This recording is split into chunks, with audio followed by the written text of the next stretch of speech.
Welcome to studio and Telugu. నగరపాలక సంస్థ council సమావేశ మందిరంలో మాజీ ప్రధాని డాక్టర్ మన్మోహన్ సింగ్ మృతికి సంతాప సభ జరిగింది. ఆయన చిత్రపటానికి ఎమ్మెల్యే బూర్ల రామాంజనేయులు, మేయర్ కాబట్టి మనోహర్ నాయుడు పూలమాలలు వేసి ఘనంగా నివాళులర్పించారు. ఈ సందర్భంగా వారు మాట్లాడారు. ఈరోజు భారతదేశం ఒక గొప్ప మహోన్నతమైనటువంటి వ్యక్తిని కోల్పోయింది. ఎందుకంటే ఇందాక పెద్దలందరూ కూడా చెప్పారు,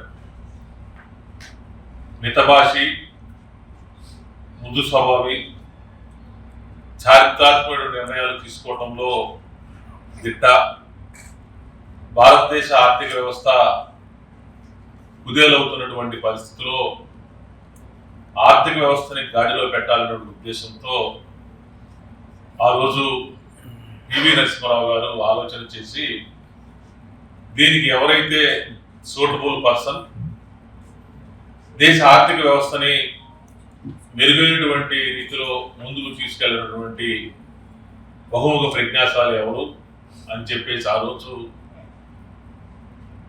ఆలోచన చేస్తే అప్పుడు అందరూ కూడా పెద్దలందరూ కూడా చెప్పడం కూడా జరిగింది. ఆ రోజు మన్మోహన్ సింగ్ గారు అయితేనే కరెక్ట్ అని చెప్పేసి అప్పటికే ఆయన రిజర్వ్ బ్యాంక్ గవర్నర్గా కూడా పనిచేస్తున్నటువంటి పరిస్థితి.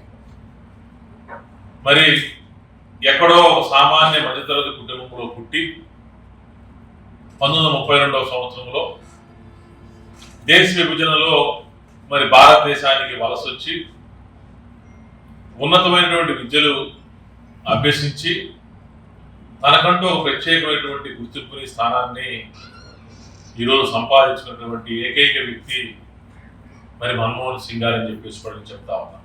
అదేవిధంగా వేదిక మీద ఉన్నటువంటి పెద్దలు, ఈ కార్యక్రమానికి హాజరైనటువంటి స్నేహితులు అందరికీ కూడా, పాత్రికేయులకు కూడా ప్రత్యేకమైనటువంటి నమస్కారాలు.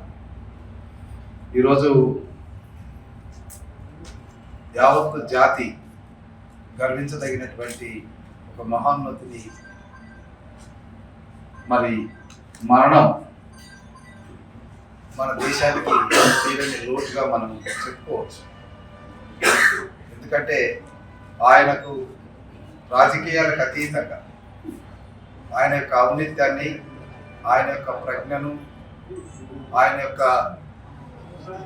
కాంట్రిబ్యూషన్ని ఈ దేశం ఎప్పటికీ కూడా మరవదు. మన్మోహన్ సింగ్ అంటేనే ఒక మృదు భాషి, మరి ఆయన చాలా సౌమ్యుడు అనేటువంటిది ఒక కోణం అయితే, మరొక కోణంలో ఆయన చాలా గట్టివాడు, అనుకున్నది సాధించగలిగినటువంటి దిట్ట అన్నటువంటి విషయాన్ని కూడా మనం మరవరాదు. మరి ఆయన కేవలం 40-42 సంవత్సరాల వయసులోనే ఒక దేశానికి ఆర్థిక శాఖ మంత్రి, మరి ఆయన మీ ఎన్నికల్లో నిలబడి రాలే.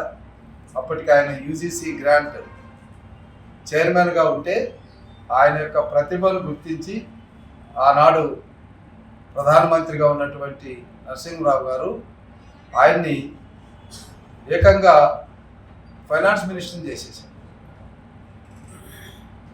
అక్కడి నుంచి ఆయన రాజ్యసభకు 5 సార్లు ఎన్నిక కావడం వరుసగా, ఆయన ప్రతిభను మనం చూసాం.